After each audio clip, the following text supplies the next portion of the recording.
నీ jerk reaction తీసుకోవాల్సిన అవసరం లేదు. అందుకే మీరు చూస్తే నేను మంత్రి కరెక్ట్ ఈ రోజుతో నెల అయింది నేను ఛార్జ్ తీసుకుని, నేను కూడా అధికారులు చెప్పేది ఒకటే, రాబోయే సంవత్సరం ఏం చేయబోతున్నాం రోడ్ మ్యాప్ వేద్దాం, అందరితో చర్చిద్దాం, సంఘాలు అందరినీ కూర్చోబెడదాం, మాట్లాడదాం, వచ్చే సంవత్సరం నుంచి అమలు చేద్దాం.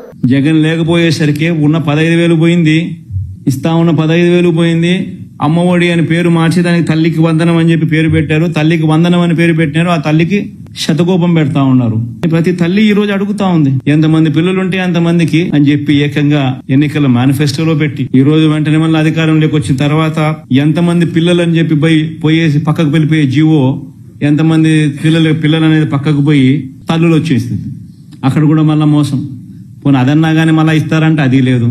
43 లక్షల మంది తల్లులకు ఎదురు చూస్తే, 40 లక్షల మంది రాష్ట్రంలో 43 లక్షల మంది తల్లులకు వైఎస్ఆర్సీపీ ఇస్తే 84 లక్షల మంది పిల్లలకు మేలు జరుగుతా ఉంది. ఈ రోజు ఏముంది కనుక్కునే దానికి డేటా కనుక్కునే డేటా అంటారు. ఏముందా డేటా? స్కూల్ తెరిచినాయి, యా స్కూల్లో ఎంతమంది చదువుతా ఉన్నారో గ్రామ సచివాలయంలో 10 మంది పిల్లలు అక్కడే ఉండరు. ప్రతి 2,000 జనాభాకు గ్రామ సచివాలయం ఉంది. ఎంతమంది స్కూళ్ళలో అడ్మిషన్లు పొందినారు, ఎంతమంది స్కూళ్ళలో చదువుతున్నారు అనేది తెలీదా? డేటా ఎన్ని రోజులు డేటా 2 నెలలు అయిపోయింది. ఇంకెన్ని రోజులు డేటా? 43 లక్షల మంది తల్లులు, 84 లక్షల మంది పిల్లలు. ఇది డేటా.